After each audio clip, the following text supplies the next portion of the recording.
నాడు రానే రాదు, ఆప్యాయతన్నది లేని నాడు ఆ మనిషి బతుకసలు బతుకే కాదు. విడిపోయి కూడే వేళ భారాలే తీరేను, దూరాన నవ్వే నాడో తీరాన్ని చేరేను.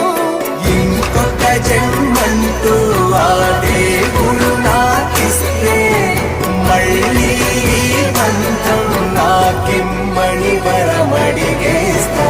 ఎవరేమి అంటున్నా ఎవరేమి చేస్తున్నా అనుబంధమే